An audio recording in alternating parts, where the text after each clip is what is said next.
В конце прошлой недели глава Сосногорского района Сергей Дегтяренко, а также руководители и специалисты управлений посетили отдаленные деревни – Порожск и Винлу. Мы стараемся регулярно посещать наши нижние деревни и другие населенные, малонаселенные пункты нашего района, для того, чтобы узнать проблемы жителей, как говорится, из первых уст. И сегодняшняя поездка тому подтверждение. Жители обеих деревень озвучили проблему с регулярными отключениями света. Причина – реконструкция электросетей. Информацию решено было обсудить на совещании в администрации и донести до представителей общества Россети просьбу об организации резервного источника электроэнергии для этих деревень.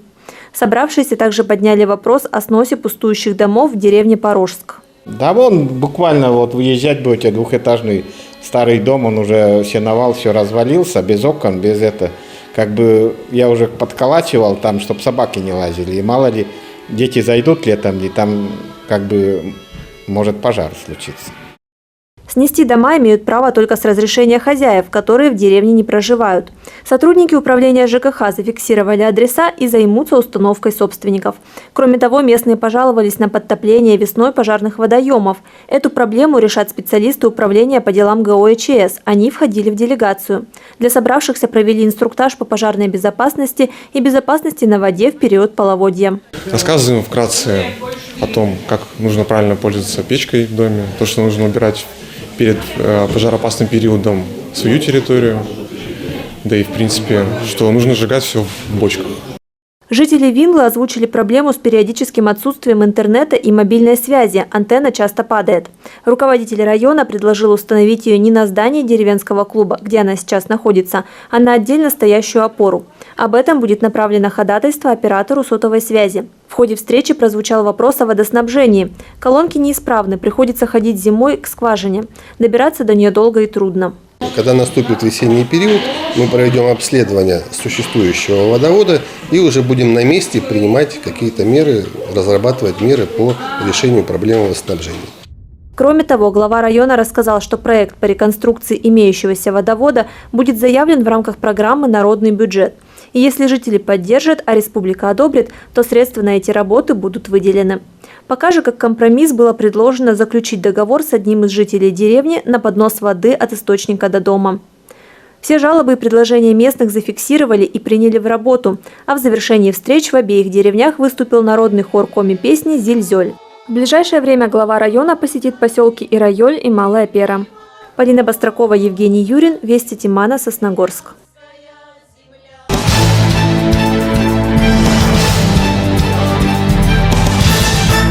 Жители Усть-Ухты рассмотрели и одобрили инициативы в народный бюджет 2022 года. Всего на обсуждение было вынесено 6 предложений. Половина из них касалась жилищно-коммунального хозяйства. Устюхтинцы проголосовали за обустройство площадки и установку бункеров для сбора твердых коммунальных отходов, капитальный ремонт наружных сетей водоснабжения в деревне Винла, а также поддержали ремонт 3 колодцев общего пользования. Колодцы с годами не утратили свое значение и являются источником бесплатного водоснабжения для местного населения.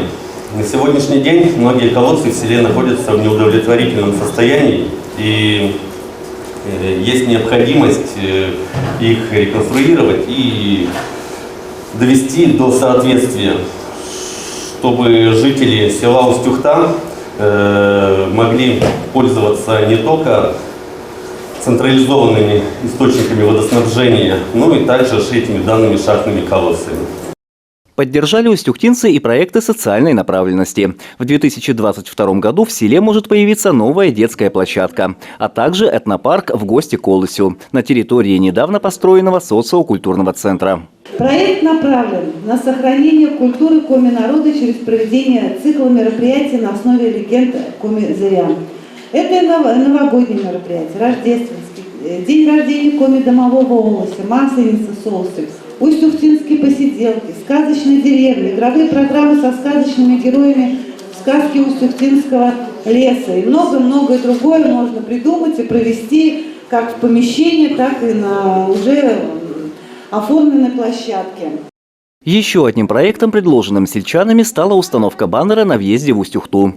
На объект будет нанесена схема населенного пункта с указанием местных достопримечательностей, а также значимых для Усть-Ухты исторических дат. Андрей Калиничев, Павел Дурников, Вести Тимана, Сосногорск.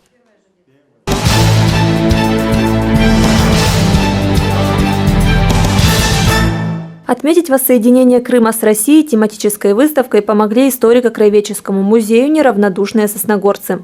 Свои личные вещи они передали музею на время, чтобы те, кто не бывал в Крыму, смогли составить свое впечатление. 18 марта вся наша огромная страна празднует присоединение Крыма, полуострова Крыма, к России. К этому дню в музее у нас подготовлена выставка «Крымская весна» с хэштегом «Крымская весна». На выставке представлены достопримечательности полуострова, сувенирная продукция, краткая информация, открытки. Вниманию гостей предлагаются еще две выставки. Персональная выставка картин Татьяны Нагорнюк «Полет творчества» посвящена 70-летию автора. Больше десятка картин позволяют увидеть мир таким, каким его видит художница. Еще одна выставка – это работы из пластилина учащихся детской школы искусств. Под руководством Анны Шмелевой юные художники изобразили животных среди обитания. В музее проводится большая работа по привлечению людей различной категории к мастер-классам.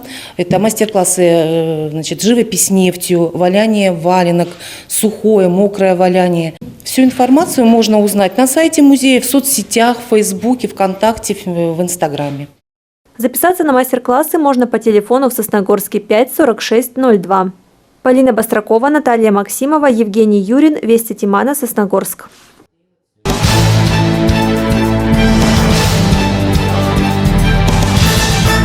Прямая линия – формат, позволяющий обратиться напрямую к руководству или специалистам различных отраслей, учреждений и организаций.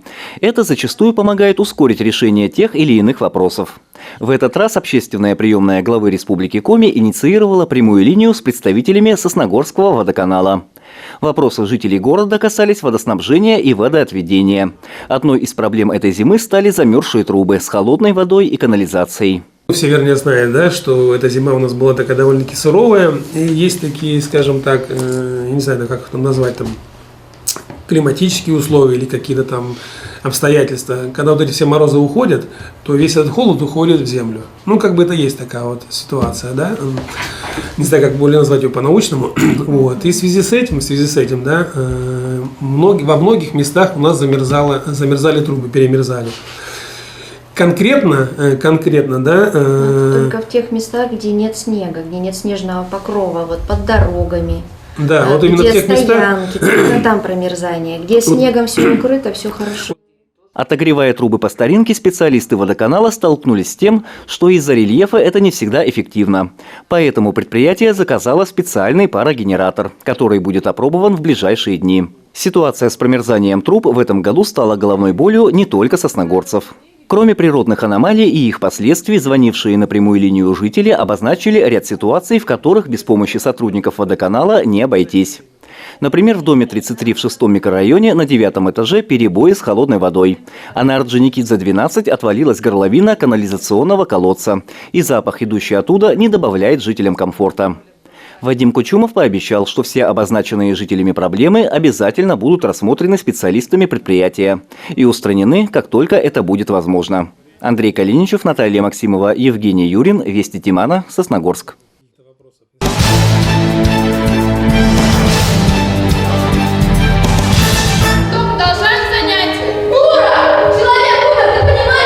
занятия? И что, они в танце или как ты можешь? Больно надо, ты просто ее ненавидишь. 27 марта премьерами, постановками и традиционными капустниками в России отметили День театра. А в Сосногорске в самом разгаре репетиция спектакля под названием «Танцы плюс». Это один из этапов грантового проекта «Театр плюс», главная задача которого – восстановить связь между среднеспециальным, общим образованием и культурой. Актеры, студенты, школьники и работающая молодежь.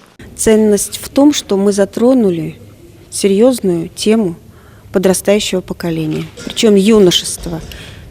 Потому что, например, у нас в Доме культуры детская аудитория достаточно широко представлена, а вот молодежная нет. Поэтому мы решили этот пробел, так сказать, восполнить. В жизни Павел Гречнев работает в библиотеке имени Якова Рочева, заочно учится в университете. На сцене он Макс, руководитель хореографического класса.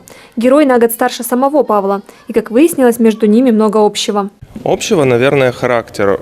Этот герой сам по себе очень спокойный, рассудительный, но когда происходит что-то из ряда вон выходящее, он срывается, не знает, как поступить и что ему делать. А разное, скорее, отношение к людям. То есть он обожает детей, у меня это не всегда присутствует. Главная героиня пьесы – Апрель. О ней все говорят. По задумке сценариста на сцене ее быть не должно, а вот режиссер решила иначе. Поскольку весь спектакль крутится вокруг танцев, пролог стал выступлением «Апрель», которую играет Кристина Тюрникова. Она вообще спокойная сама по себе, она очень любознательная, она такая, можно сказать, она все умеет. Она там играет на гитаре, она танцует, она там рассказывает стихи, пишет стихи, там поет песни. То есть она все умеет вообще. Вот плохого в ней вообще, мне кажется, нет. Она, вот, как говорится даже в тексте, она такой ангелочек. Хореографию ставит Алена Давыдова. По словам Натальи Тацкой, этот спектакль должен найти своего зрителя. Ведь это пьеса о чувствах, переживаниях и сомнениях. Мне бы хотелось, чтобы в зале были те же подростки, которые будут на сцене. Потому что подростки со сцены разговаривают тем же языком подростков, которые будут сидеть в этом зале. И вот этот прием называется прием «Открытая сцена».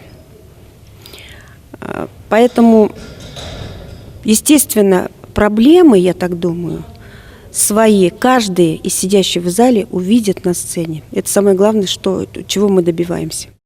Премьера спектакля «Танцы плюс» состоится в городском доме культуры «Горизонт» 24 апреля. Театральная труппа ждет зрителя от 12 лет и старше. Полина Бастракова, Наталья Максимова, Андрей Калиничев, Вести Тимана, Сосногорск.